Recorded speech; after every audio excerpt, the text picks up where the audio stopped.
Hello dear student, this is Anshuman sir, and today we will discuss our next lecture, that is 2.2.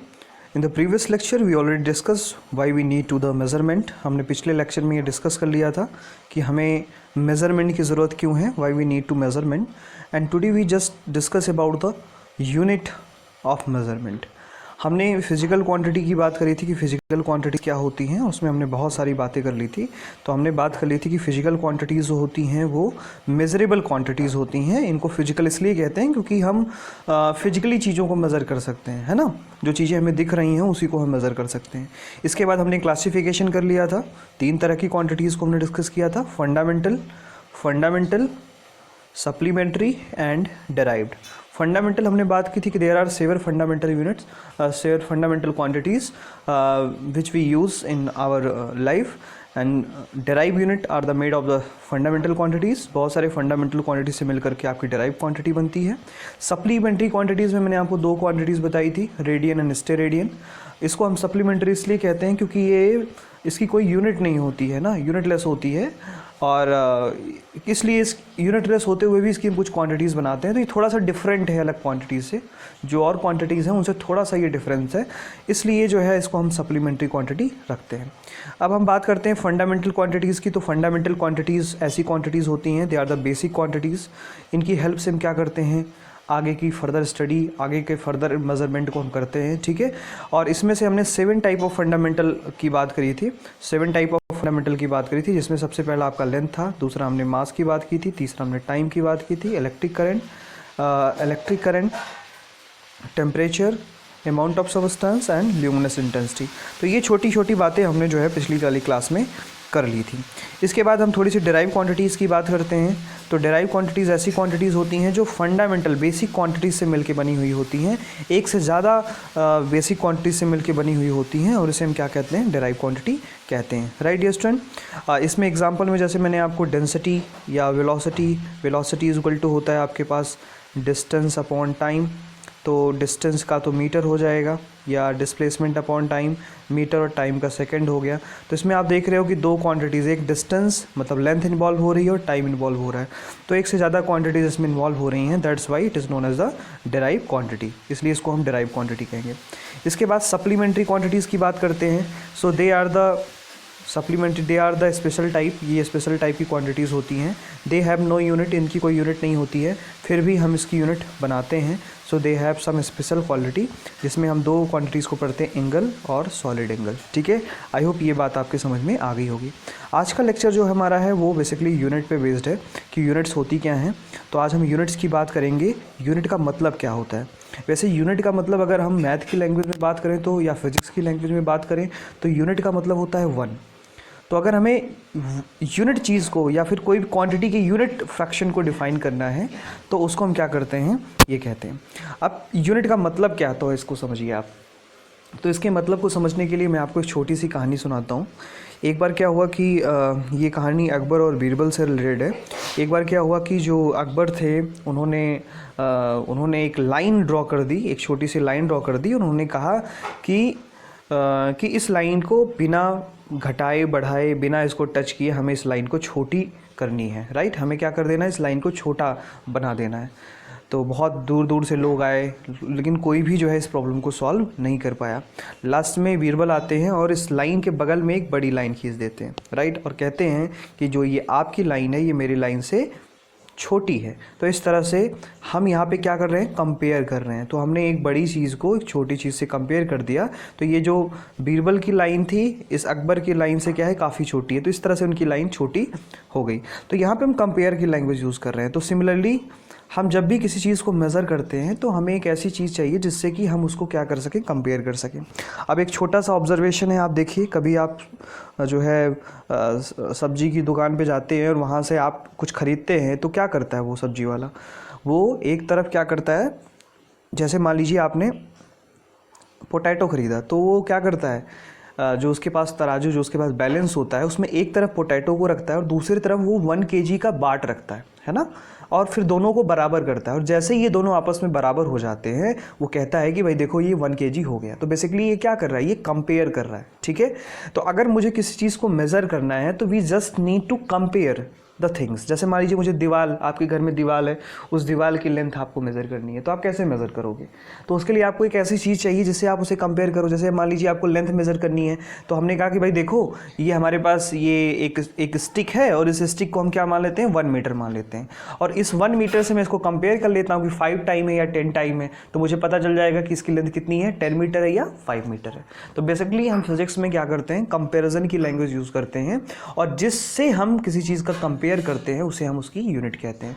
जैसे अगर मास की बात करें तो मास को कंपेयर करने के लिए पहले के टाइम पे अलग अलग तरह से जो है फंक्शन यूज़ में आते थे। कुछ लोग उसको जो है केजी में मेज़र करते थे, कुछ लोग जो है उसे ग्राम में मेज़र करते थे, है ना, कुछ लोग उसे जो है पाउंड में मेज़र करते थे। तो ये सबका अपना अलग अलग तरीका था मेज़र करने का।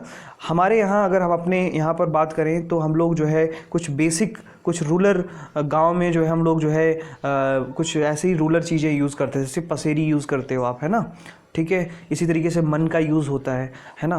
तो ये कुछ हमारे रूलर जो है यूनिट्स थी जिससे हम मास को मेज़र करते थे, ठीक है। तो ये बेसिक चीज़ें आपके समझ में आनी चाहिए। तो ऐसी चीज़ें जिससे हम, ऐसे थिंग्स, ऐसे आपके पास रेफरेंसेस जिससे आप किसी भी क्वांटिटी का कंपैरिजन करते हो उसे आप यूनिट कहते हो। क्या कहते हो? यूनिट कहते हो। और इसको हम छोटा से छोटा बनाते हैं ताकि हम चीज़ों को अच्छे से मेज़र कर सकें। तो अब इसकी डेफिनेशन देख लेते हैं। So to measure the physical quantity we make a comparable thing. हम एक कंपेरेटिबल थिंग बनाते हैं। अब ये आप पे डिपेंड करता है कि आप उसे क्या बनाते हो। बाद में जब ये प्रॉब्लम होने लगेगी, बहुत सारे कंपेरेटिबल थिंग बन गई, कोई जो है पाउंड में मेज़र कर रहा है, कोई जो है केजी में मेज़र कर रहा है, ठीक है। हम यहाँ पे मास का एग्जांपल लेकर के चल रहे हैं, कोई उसे जो है ग्राम में मेज़र कर रहा है। तो ये अलग अलग प्रॉब्लम्स आने लगी, ठीक है। तो इसके लिए एक सिस्टम, एक जो है ऑर्गेनाइजेशन बनाया गया जिसे हम कहते हैं ऑर्गेनाइजेशन ऑफ यूनिट या international system of unit, right. तो ये एक ऑर्गेनाइजेशन बना गया जो ये डिसाइड करेगा कि हमारे वर्ल्ड लेवल पर, एक जो है वैश्विक रूप में जो वर्ल्ड लेवल पर हम किस तरह से जो चीज़ों को मेज़र करेंगे, ठीक है। उसकी बात हम आगे करने वाले हैं। तो इसको पढ़ लेते हैं। To measure the physical quantity we make a comparable thing which is known as the unit. उसे हम क्या कहते हैं? यूनिट कहते हैं, जिससे आप कंपेयर करोगे। So with the help of unit we can compare the physical quantity and calculate the value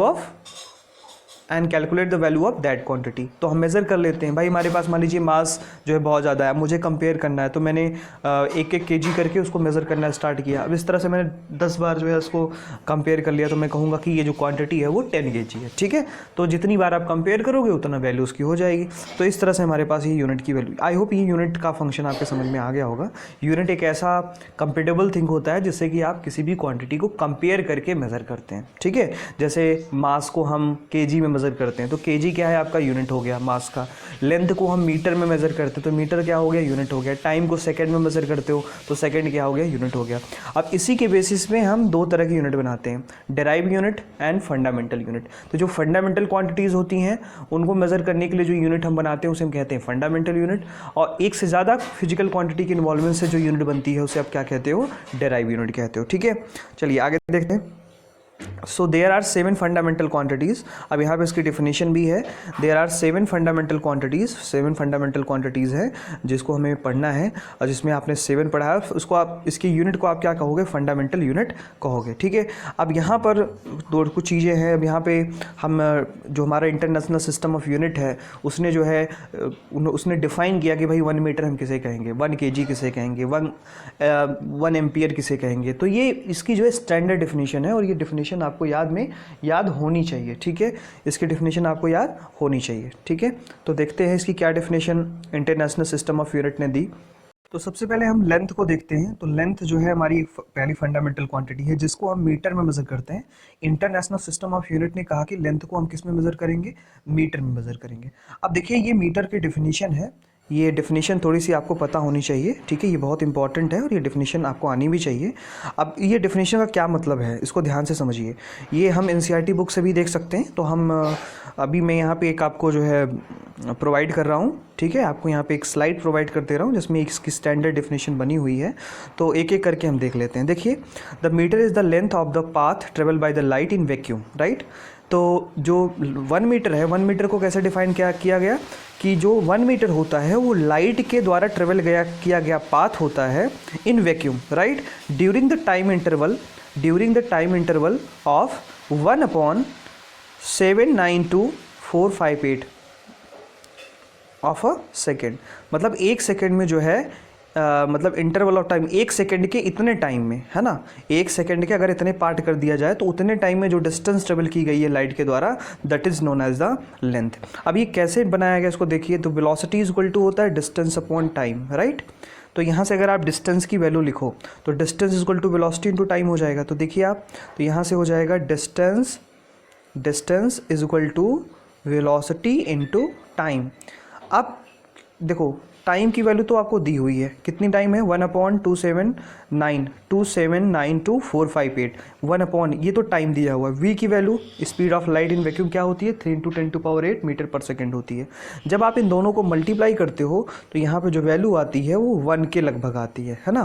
तो इस तरह से हमने जो है 1 मीटर को डिफाइन किया है। इसकी एग्जैक्ट डिफिनीशन अभी आपको यहाँ पे स्लाइड में दिख रही होगी, यहाँ पर फिगर आपको दिख रहा होगा, आप इसे देख सकते हो, ठीक है, ओके।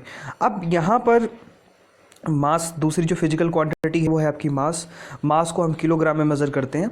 इसके पहले जो है हम एक प्लेटिनम इरिडियम जो है, जो कि पेरिस के एक संग्रहालय में एक जो है ऑडिटोरियम में रखा गया था, लेकिन अभी रिसेंटली जो है इसकी डेफिनेशन चेंज कर दी गई है, मास की केजी की डेफिनेशन चेंज कर दी गई है, इसलिए मैंने यहाँ पे इस स्पेस को छोड़ रखा है। तो ये हम इसको एक स्पेशल लेक्चर में इसको हम डिस्कस करने वाले हैं कि मास को हम किस तरह से नई डेफिनेशन में देखते हैं। तो इसको हम यहाँ पे एज अ सप्लीमेंट्री लेक्चर छोड़ रहे हैं, जिसको हम अलग से लेक्चर बना करके आपको प्रोवाइड करेंगे। तो मास की डेफिनेशन चेंज हो गई है 2019 में। 2019 का जो समिट हुआ था उसमें ये डिसाइड किया गया कि मास जो है वो उसका डिसइंटीग्रेशन हो रहा है, जिसकी वजह से जो रखा हुआ हमारे पास सैंपल है उसका मास कम हो गया। तो इसलिए हमें ऐसी क्वांटिटी की ज़रूरत पड़ी जिसमें हम एक ऐसे मास को बना सकें और नई चीज़ों को दिखा सकें, ठीक है। तो आई होप ये बात आपके समझ में आ गई होगी, ठीक है। अगली क्वांटिटी हम देखते हैं। देखिए अगली क्वांटिटी जो है वो हमारी है टाइम, राइट।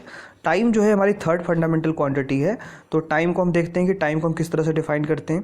तो टाइम को डिफाइन करने के लिए हम क्या करते हैं, रेडियो एक्टिव फिनोमेना को हम लेते हैं और रेडियो एक्टिव फिनोमेना के थ्रू हमको क्या करते हैं, इसको हम एक्सप्लेन करते हैं, ठीक है। तो देखते हैं कैसे इसको एक्सप्लेन करते हैं हम।